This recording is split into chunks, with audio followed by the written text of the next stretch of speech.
Hi guys, the purpose of this video is to show you the process through which we will be approaching Jonathan Edwards' Sinners in the Hands of an Angry God. And that would have looked way cooler if I had the title up like I thought I did. So, we are going to use a close reading strategy called It Says, I Say, and So, which you may have used before, but I want to go ahead and give you this model to show you how you can complete this strategy. So, like we discussed in class, Sinners in the Hands of an Angry God is a old text. It's about 300 years old, okay? That uses some language that is going to be very different. It's going to be a far cry from the way that we speak and talk. So we're going to use a close reading strategy to try to increase our understanding of what Mr. Edwards had to say about us sinners being in the hands of an angry God. So what I want you guys to do is on your sheet of paper, you're going to, first off, put your name, date, and period. So let's take care of that for a second. Take a second and do this with me. And put whatever period you're in. I'm going to skip out on the title on this one because it's a little bit redundant. And what I'm going to have you guys do is on this first line of your page, I want you to write, it says, give yourself some space, write, I say, give yourself a little more space, and then write, and so. Now, what you're going to do is you're actually going to end up dividing your paper into 3 columns. It says, I say, and so. So what I want you guys to do is I want you to fold your paper so that you have nice crisp lines going down the center of your page. That way we don't get ratchet squiggles. And I want you to go ahead and make your 3 columns, giving yourself plenty of space to write, as much space as you can manage. I'm going to use these lines because I can't fold a smartboard, but I want you guys to fold your papers. So, it says, I say, and so. Now my job here is going to be to go into the text and justify, okay, Jonathan Edwards' beliefs on God, sin, the devil, and humankind, because those are things that Puritans were very much preoccupied with, and we want to analyze those beliefs so that we have an understanding when we prepare to read the Crucible. So, what I'm going to do here is I'm going to go ahead and show you the structure of this assignment. Now, the column, it says, this is where we are going to quote the text, okay? We're just going to quote out of the text. It's the easiest part of this assignment.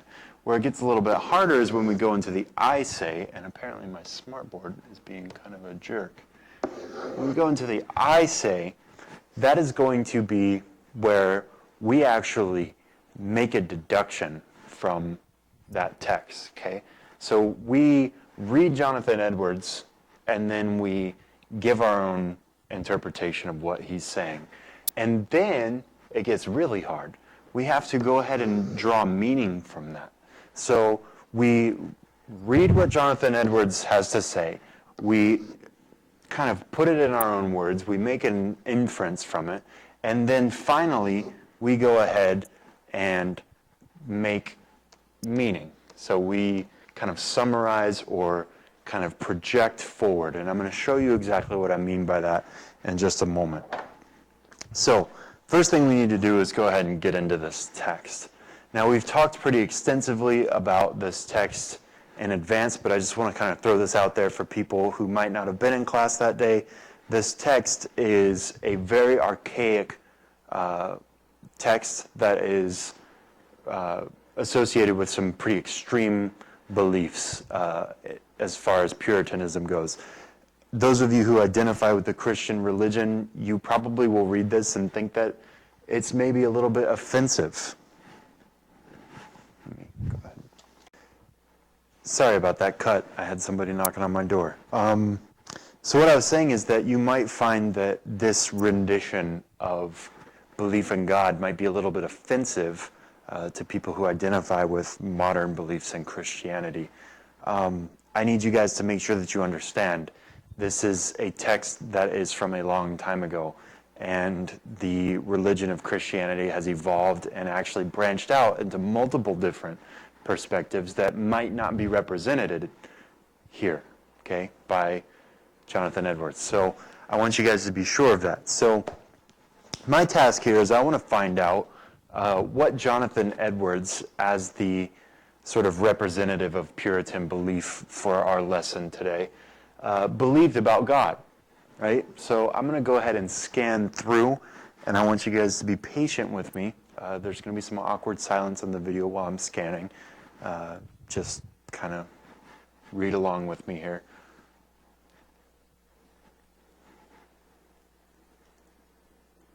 Okay, so we've got all this imagery about the dam that we talked about. God wants to kill you.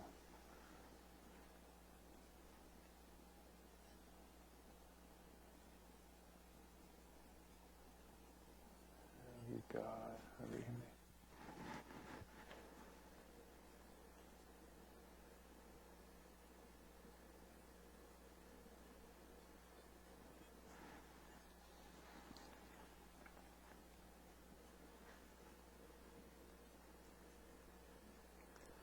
Okay, so I feel like I've found something here. I'm on to something because he's starting off this paragraph with the God. The God that holds you over the pit of hell, much as one holds a spider or some loathsome insect over the fire, abhors you and is dreadfully provoked. Now, one thing that you'll notice here, guys, is that this sentence is very long, right? We've got it starts here with the God, and it actually ends way down here with in ours. So this whole part right here, what some of us write as a paragraph, is actually one sentence. This is significant because I don't want to write all this out on my model here. So what I'm going to do is go here to my page, and I'm going to start quoting my text. So I'm going to start here at the God that holds you. I'm going to skip a line because I feel like that helps me stay organized, and writing on this smartboard can be challenging sometimes. The God that holds you. I'm trying to write pretty small here. Unfortunately, I have to write pretty large on the smartboard, and I don't have a lot of space here. So, one thing I forgot to do, over here in this column, I want to put which of the 4 categories I'm analyzing. So God is what I'm going to write right here. So the God that holds you, and what does it say? Over the pit of hell.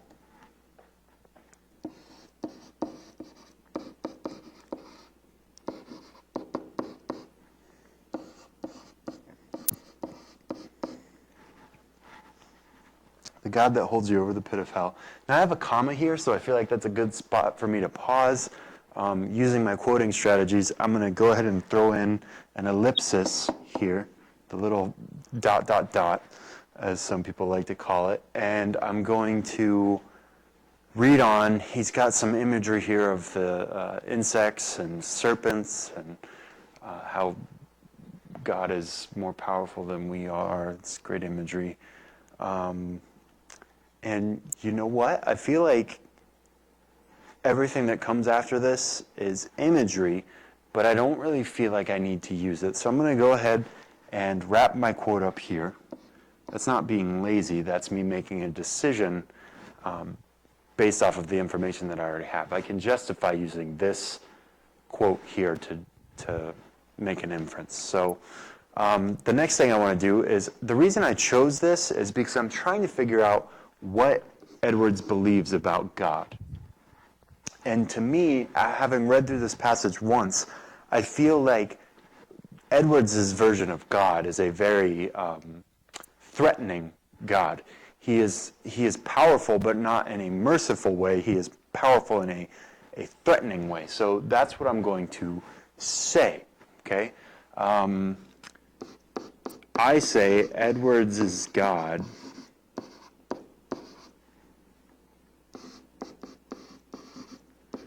is a threatening, I'm going to use my hyphen,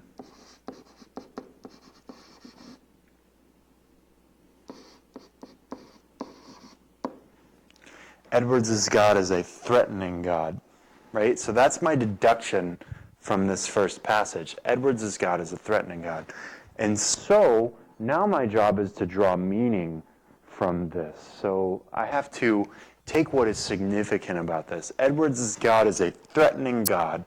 Why does that matter? What is important about that? What does that help me to understand in this passage? So I'm going to go ahead and say here, and this is just an inference. This doesn't say this anywhere explicitly, but I'm going to say that Puritans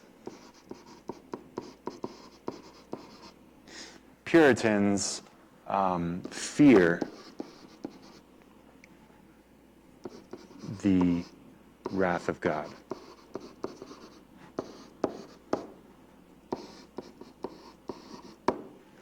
Okay. So Puritans fear the wrath of God. So I have his quote here. I have my summary of what he says, and then my deduction. Puritans fear the wrath of God. So that's what Edwards is communicating to me here in his passage, right? Now, another belief that I want to examine with Mr. Edwards' writing is sin. So I'm going to skip a line, and I'm going to pick up sin, right? So we need to talk about sin. So if I go back to my passage, and I'm just going to scan here, guys. I don't want to spend all day on this. I'm going to come up here and just kind of flip through. And I know that I read earlier about some imagery about the water. That's the first thing that we get in this. Let's see here. I'm looking for the part where it says that even though we haven't had anything happen to us yet, it's coming, because that's one of the things that really, drew a reaction out of me when I read it the first time. So it is true, you'll see here, it is true that judgment against your evil work has been executed hitherto. Has not been executed hitherto. So, it is true that judgment against your evil work has not been executed hitherto. The floods of vengeance have been withheld, but your guilt in the meantime is constantly increasing. You know what? I thought I was going to use this right here, but I'm not. What I want to do is I want to focus down here, where it says, but your guilt in the meantime is constantly increasing. And I actually kind of like the next part too. And you are every day treasuring up more wrath. Okay, that's a lot to quote, and if I were being lazy, I could use ellipses, but I'm actually going to write this out because I feel like everything in this passage is critical for me. Your guilt, I want to identify the guilt. I want to identify that it's constantly increasing, so it's kind of like you don't even have to be doing anything, you're just sinning all the time. And you are every day treasuring up more wrath. So he's kind of like using this language that's kind of making me feel guilty, like, oh, you're so proud of your sin, you're treasuring it up like a stockpile of gold. So very loaded language that Mr. Edwards is using, and I think that that's very effective for us. I can use that in my analysis with a purpose. So I'm going to go ahead and come back to my text here and start quoting. And I erased my lines, which was kind of dumb. So, but your guilt in the meantime, that's where I started. So, and I'm going to put ellipses here to indicate that I'm not doing this at the start of a sentence. But your guilt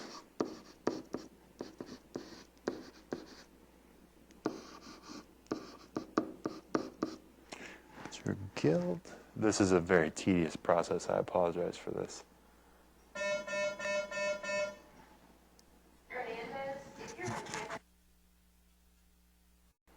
Okay, so what I was able to do is I actually ran out of time on that last video, so I just finished out writing it. I also had an announcement toward the end there that I had to mute. So anyway, conveniently, I was able to save you some viewing time by writing this out in the downtime.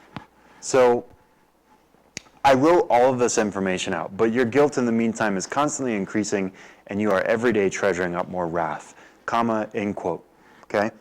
I want to re-emphasize to you that I wanted to include all of this because I can use this with a purpose later in an analysis. So I chose to write out all of this text because I feel like the language in this is very loaded. I love this word treasuring. It makes me feel so guilty. So I'm going to go ahead and draw from this. Edwards is, what is he doing with this? Edwards is depicting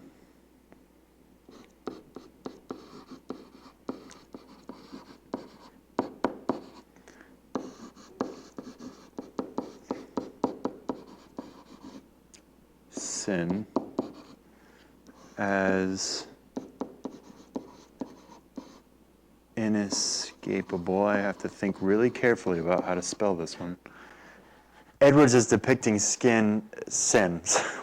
Edwards is depicting sin as inescapable, and yet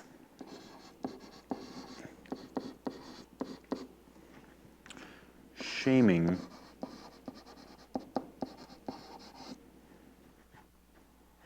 the reader with sin. That's a little bit redundant, but hey, rough draft. So, Edwards is depicting the sin as inescapable and yet shaming the reader with sin. Okay? So, I have his text, I have my interpretation, now I need to draw meaning from that. So, in my last one, I went with Puritans fear the wrath of God. I could say Puritans believe blank about sin, which I feel like is probably the best way to go with this right now. But maybe what I'm going to do is go a little bit deeper than that. So I'm going to, rather than saying like Puritans believe that sinning is shameful, that's a little bit obvious, right? Puritans believe that sinning is shameful. That's anyway. I'm getting a little loopy. It's late. What I'm going to do instead is I'm going to say that Puritans believe that sin is inevitable, and yet that's what I've just said. So forgive me, folks, I'm thinking. It's not always easy. Edwards is depicting sin as inescapable and yet shaming the reader with sin. So Puritans believe that sin is... How about this? How about I go artsy with it? I'm going to say that Puritans live under the burden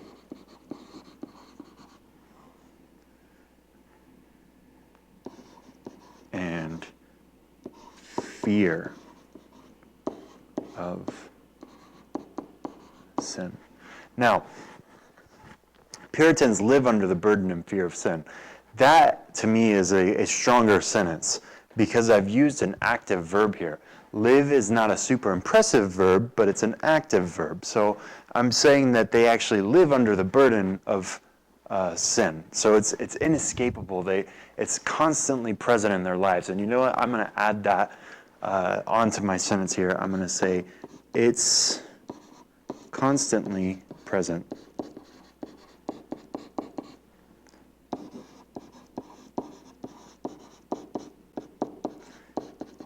in their lives.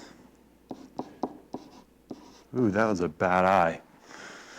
All right, so Puritans live under the burden and fear of sin. It's constantly present in their lives. I'm going to go ahead and use my advanced syntax here. It's constantly present in their lives. That looks like constantly. See if I can make that look more like an N. Nope, just looks like scribbles now. Put a dash there. Okay, I'm going to put in a dependent clause now. It's constantly present in their lives. I'm just going to write inescapable.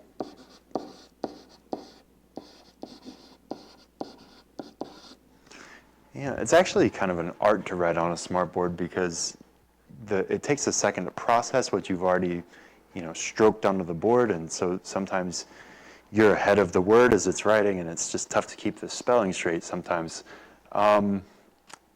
Inescapable, and I know I'm off the corner of the page, but I have to have a period there. So what I've done here is I've identified something that he says. I've kind of summarized it in my own words, interpreted it, and then I drew meaning from it. So they live under the burden of and fear of sin. I really am strongly reacting to this shaming part here.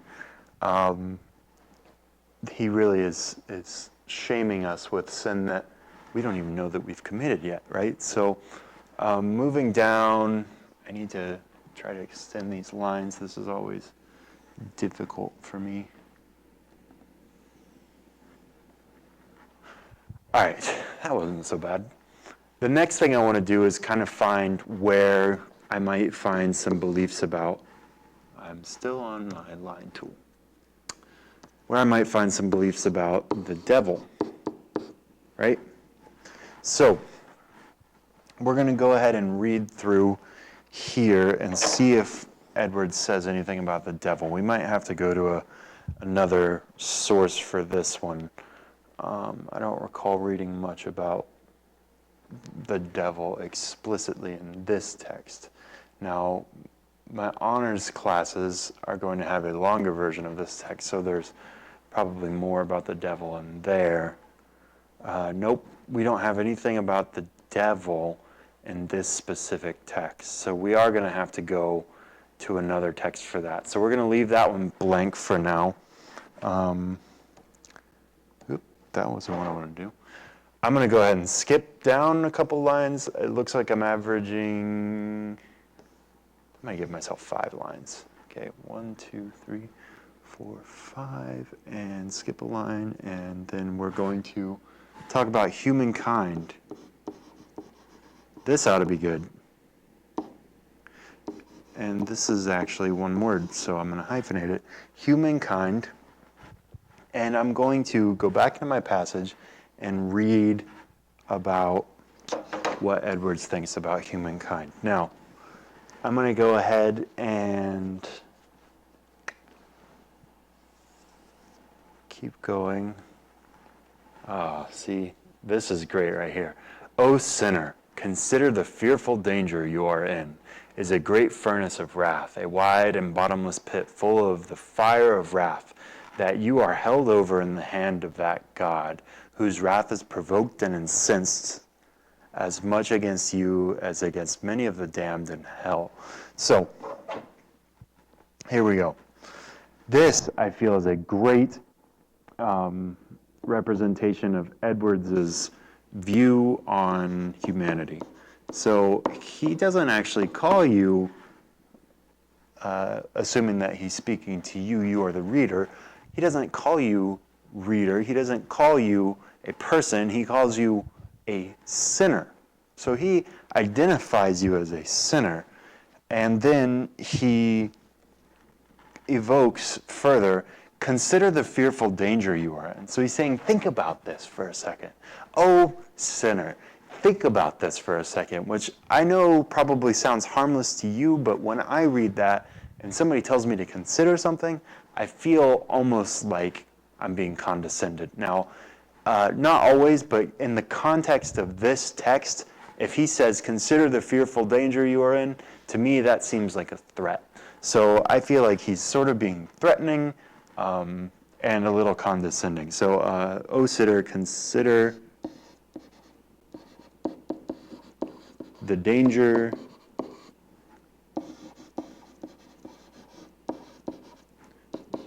you are in. And I don't believe that's a period there. Nope, it's a semicolon. Comma, and in my quote. I don't really feel like I need to include all that other information. I have this, O sinner, consider the danger you are in. I'm going to establish that Edwards feels. No, I'm not going to say feels, because I don't really know what Edwards feels necessarily. Did I do that earlier in the text? I probably did. Edwards is depicting, Edwards' God is a threat. No, I haven't said that he feels. So I don't want to say that he feels because I don't know what he feels. I'm not in his head. All I have is what came out of his head. So not feels, and I've already said Edwards is depicting. So how can I vary up my verbiage here? Edwards considers. How about that? Edwards considers.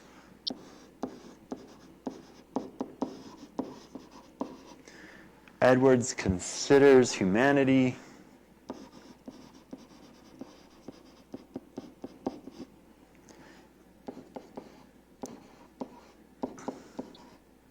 to be in danger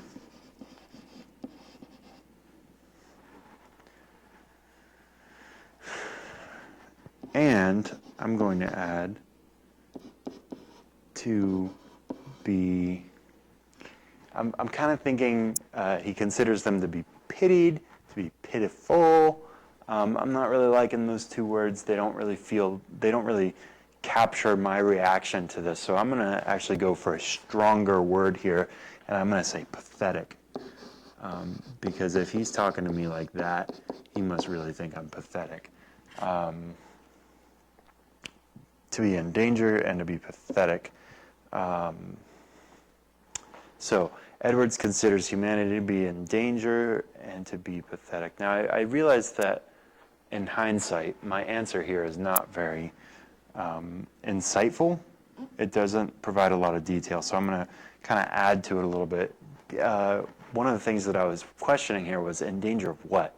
Edwards considers humanity to be in danger of what? So I'm going to say in danger of damnation.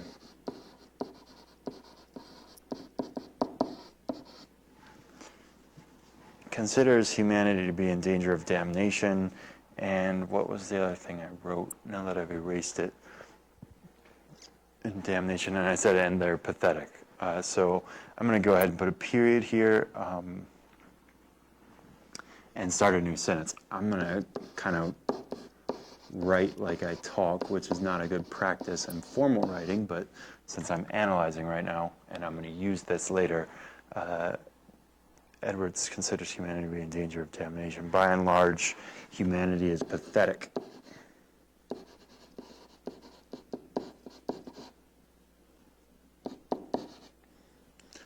Is almost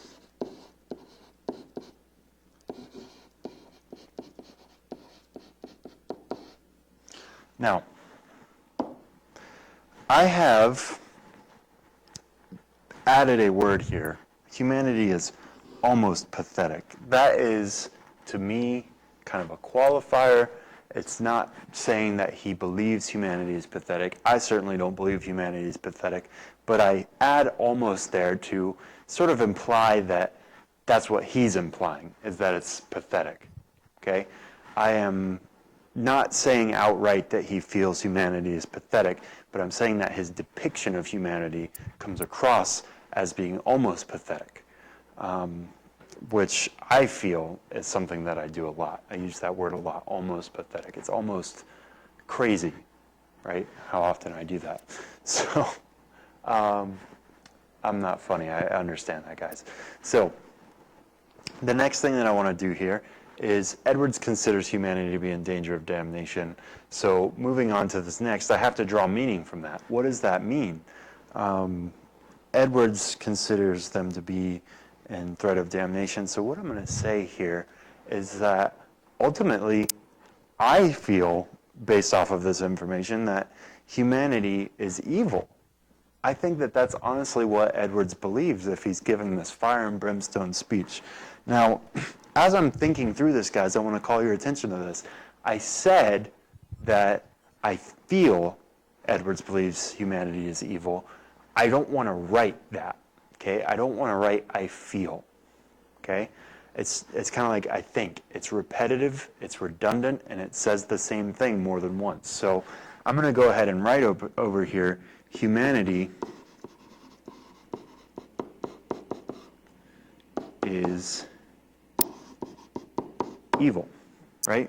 Now this is not something that I believe at all, but it's something that I have deduced from Edwards' writing. So, and I'm going to really let it stand right there. I feel like that simple sentence is really powerful and communicates what I want it to communicate. It's humanity is evil. That's a really kind of defeated idea in my mind, and so I don't want to complicate it with too much explanation. It's just straight to the point.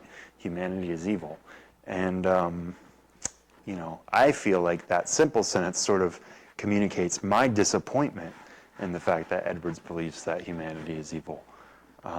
So there you have it, guys. We are going to actually go over another text later that covers Edwards's or Puritan's belief in the devil. We're actually going to add that in. I think I'm going to have you guys, I'm going to specifically introduce a text to you to address the issue of the devil probably tomorrow. So use this video at any time you like. We will be using It Says, I Say, and So, and I'll probably continue to do models, but this is a great strategy for you to do a close reading of text that might not necessarily make sense to you in the grand scheme of things. So go out and get this assignment done. We're going to hang on to this while we read the Crucible, maybe add to it. Maybe we can just do one giant It Says, I Say, and So. So keep this in your reading workshop folder, bring it to class with you, and we will use it again. Thanks for watching, guys.